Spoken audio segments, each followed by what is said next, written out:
Hi, my name is Ron Matheson. I'm a Senior Vice President with WebsiteClosers.com. We're a boutique brokerage that represents savvy entrepreneurial sellers of online businesses. And today we're going to talk about getting your house in order. Now, essentially, there's a lot of considerations that go into packaging and marketing a company. And a lot of brokers fail to understand the nuances that come into selling an e-commerce business. Essentially, we're going to talk about the first thing today. And let's start with hiding profits in the line items on your QuickBooks. Now, I've owned many companies, and trust me, nobody likes paying taxes at all, including me. And so what you basically do is you look and say, are there things that are kind of gray and I can put them in the line items and they become an expense and it does not reflect a profit and therefore I can pay less. And everybody thinks that way. Now, understand what the bank is looking for. The bank is looking for 3 years of tax returns. The newest one will count the most. The one 3 years ago does not count so much. So let's start with the newest one. Now, they're going to look for profit, depreciation, amortization, interest. They're also going to look for compensation to owner. That can be either 1099 or W-2.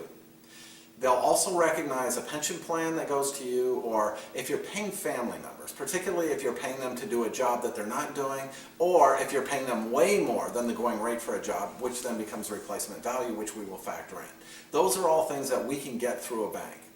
Now, then we have add backs. A seller feels that those add backs are something he can turn to the buyer and it's kind of like, it's there, it's really profit, I just took it off in the miscellaneous column and it's a wink and the buyer's going to wink back and everybody's going to be okay with it. And that's not necessarily the case. The buyer is going to know it's there, but he's going to feel less comfortable with it. You will not get the multiple on your add backs that you will on the clean profit line items. So the bank, on the flip side, there isn't going to be any winking or acknowledgments or we're good to go. They're going to let you have some of the softer add backs, such as they're good with your auto payment as long as you're not using it for your company.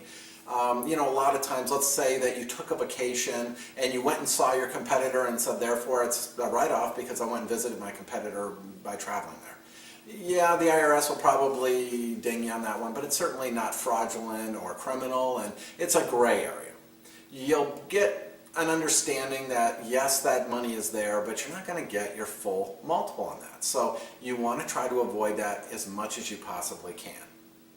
And that's what's really important when it comes time to, making sure that we get the top dollar for your company, because in the end, it will count. And I hope that kind of gives you a little bit of an understanding about getting your house in order in advance of a sale, because I need that profit to drop to the bottom line as much as possible so I can get you your maximum value. Thank you for listening, and for more information on selling your business, go to WebsiteClosers at youtube.com.